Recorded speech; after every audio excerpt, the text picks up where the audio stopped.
देश का एक ऐसा उद्योग जिसे भारत सरकार और राज्य सरकारों ने उद्योग का दर्जा नहीं दिया। जी हाँ, हम बात कर रहे हैं पर्यटन उद्योग की, पर्यटन व्यवसायियों की।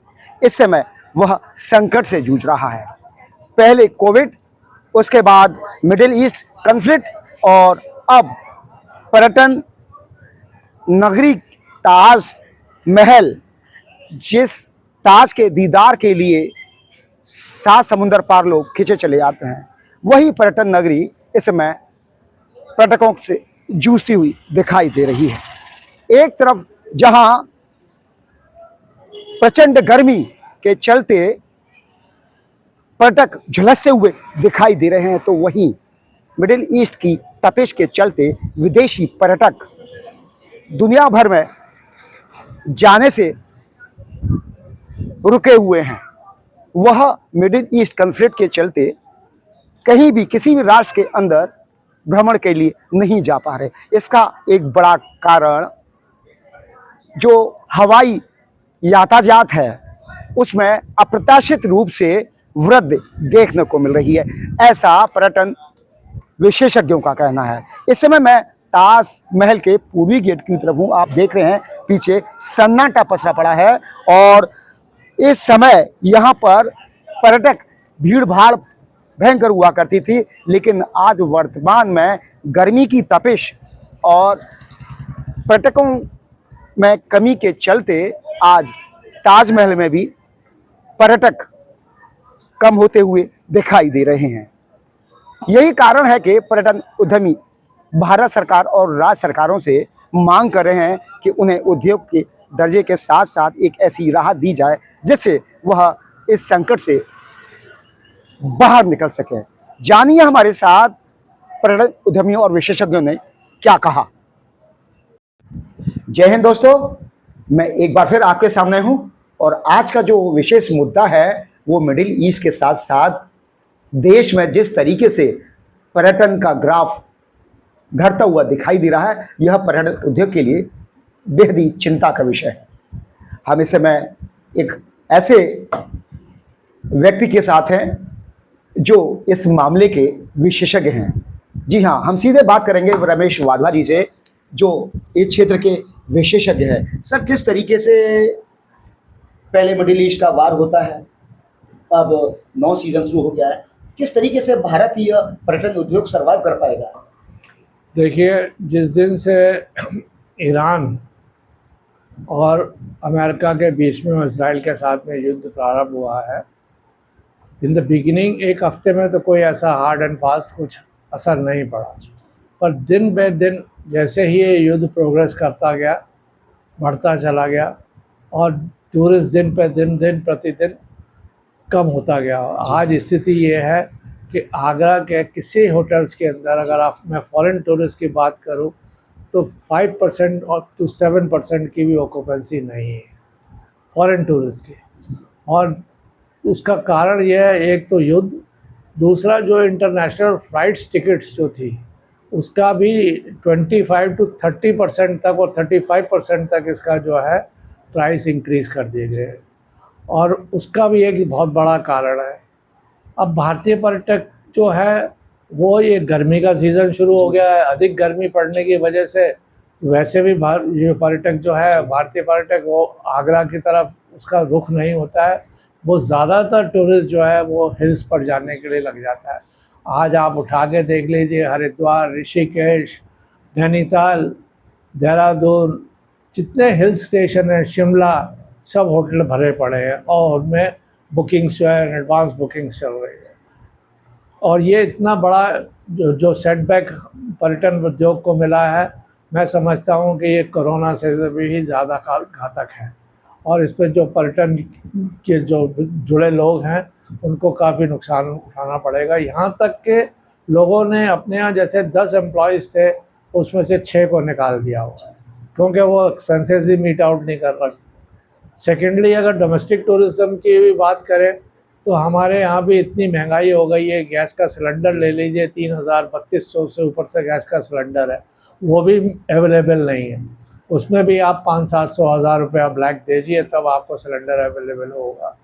तो ये सारी चीज़ें को अगर हम कंबाइन करें तो मैं समझता हूँ कि पर्यटन उद्योग, जो ख़ास तौर से मैं आगरा की बात करूँ तो आगरा में बहुत बुरा हाल है, क्योंकि मैं दिल्ली से लिंक्ड हूँ। जी जी दिल्ली से बिजनेस मेरे को आता है, और दिल्ली के अंदर भी लबो-लबाव यही स्थिति है कि वहाँ पर भी टूरिस्ट नहीं है, क्योंकि वहाँ जब टूरिस्ट होता है तो थोड़ा बहुत हमको भी मिल जाता है, पर वहाँ पर भी यही पोजीशन चल रही है। सर, फिर किस तरीके से सर्वाइव करेगा ये उद्योग, क्योंकि जयपुर, आगरा, दिल्ली और ये पूरा इस तरह का क्षेत्र है, वो लगातार क्योंकि मिडिल ईस्ट का युद्ध हुआ, उसके बाद फिर गैस की किल्लत हो गई, बहुत सारे होटल्स ने अपने किचन बंद करनी पड़ी, कई तो रेस्टोरेंट और ढेल ढकेल वाले तो बेचारे बंद ही हो गए।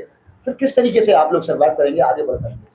देखिए, युद्ध अगर आज समाप्त हो जाता है तो कम से कम हम इनको दोबारा सर्वाइवल के लिए हमें 3 से 4 महीने का समय लगेगा। वो भी कंडीशंस ये है कि अगर वो टूरिस्ट मूवमेंट नॉर्मल हो जाए, तब जाकर हम थोड़ा बहुत सर्वाइव कर सकते हैं। पर ये सब डिपेंड करता है कि युद्ध किस मोड़ पर जा रहा है और कितनी जल्दी ये समाप्त हो जाता है, और जितनी जल्दी ये समाप्त हो जाएगा उतनी जल्दी हम जो है थोड़ा सा अपने आप को सर्वाइव करना शुरू कर देंगे। सर, दूसरी बात, देसी पर्यटक लगातार ताजमहल की तरफ आकर्षित होता रहा है, फतेहपुर सीकरी है, आगरा का किला है, तो उनकी संख्या में बढ़ोतरी है कि या वो भी एकदम कम हो गए हैं? देखिए, भारतीय पर्यटक month of May and June के अंदर वैसे भी काफ़ी कम रहता है, बिकॉज ऑफ इतना ज़्यादा टेम्परेचर हो जाता है कि अब सर्वाइव करना ही मुश्किल हो जाता है। पर हाँ, कंपैरेटिवली पिछले साल के इस साल जो है भारतीय पर्यटक, चाहे वो युद्ध की वजह से समझ लीजिए या वैसे, भारतीय पर्यटक में भी काफ़ी कमी आई है। आप जाके ताजमहल पे देख लीजिए, उनका डाटाज निकलवा के देख लीजिए, आपको पता लग जाएगा पिछले 15 दिन के अंदर कितना भारतीय पर्यटक आए हैं। क्योंकि तो इन दिनों में जो वीकेंड हो, लॉन्ग वीकेंड हो जाता था, 2-3 दिन की छुट्टियां हो जाती थी, तो आगरा के अंदर मैक्सिमम होटल फुल हो जाते थे। अब पिछले 2-3 महीने से, चाहे वो लॉन्ग वीकेंड हुआ हो चाहे वीकेंड हुआ हो, आगरा के अंदर सारे होटल्स खाली ही पड़े हैं। किसी के अंदर 15%, किसी के अंदर 20%, किसी के अंदर 25% की ऑक्यूपेंसी हैगी है। सर, एक चीज़ और पूछना चाहूँगा मैं कि क्या पिछले कुछ वर्षों में ताजमहल का आकर्षण पर्यटकों के लिए कुछ कम हुआ है? नहीं, ये कहना गलत होगा। पर्यटकों का आकर्षण ताजमहल के लिए कम नहीं हुआ है। पर्यटकों का आकर्षण ताजमहल के लिए दिन प्रतिदिन बढ़ता है और बढ़ रहा है, और ये कहना गलत होगा कि इनका आकर्षण कम हुआ है।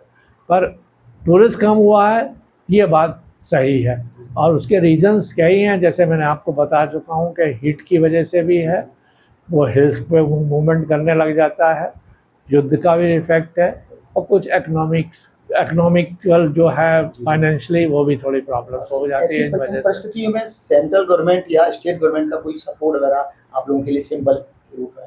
देखिए, पर्यटन उद्योग को तो मैं समझता हूँ कि भारत सरकार और उत्तर प्रदेश सरकार के एजेंडा में ही नहीं, क्योंकि उनको जब कोरोना काल के अंदर हमें किसी तरह की रिबेट नहीं दी गई, सारे होटल्स बंद थे, बहुत रिक्वेस्ट करी गई कि बिजली के बिल माफ़ कर दिया जाए, प्रॉपर्टी टैक्स माफ़ कर दिया जाए, जो लेबर है उसको 50% होटल्स बियर करेगा, 50% सरकार बियर कर ले। किसी तरह की कोई सहायता नहीं मिली। तो अब तो सारा परिस्थितियाँ इतनी वर्ष नहीं हैं, तो गवर्नमेंट से कोई उम्मीद नहीं की जा सकती, और ना ही गवर्नमेंट कुछ हमारी मदद करेगी। जिस तरीके से भीषण गर्मी लगातार बढ़ती हुई दिखाई दे रही है, दूसरी तरफ मिडिल ईस्ट में अभी भी जो कॉन्फ्लिक्ट, जो अभी परेशानी, द्वंद्व फंसा हुआ है डोनाल्ड ट्रंप के कारण और ईरान की हठधर्मिता के चलते, अभी भी वह मझधार में है। अब देखना होगा किस कड़ी से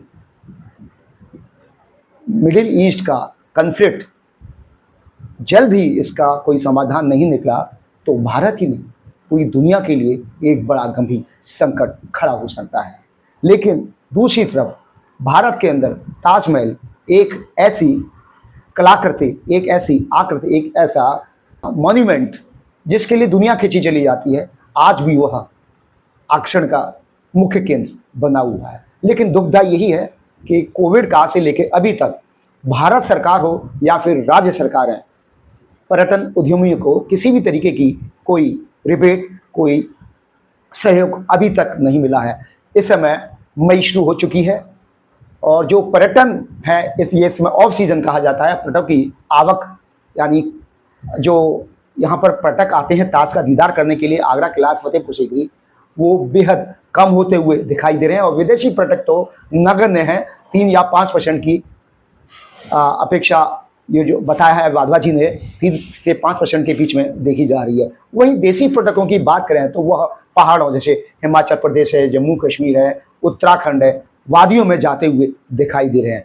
तो फिर किस तरीके से भारतीय पर्यटक आगरा, जयपुर और दिल्ली में आएंगे, यह कहना बहुत मुश्किल है। लेकिन संकट की घड़ी में भारत सरकार और राज्य सरकार को इस विधेयक की ओर ध्यान देना होगा। अपने साथी सत्यन के साथ प्रदीप रावत, आगरा।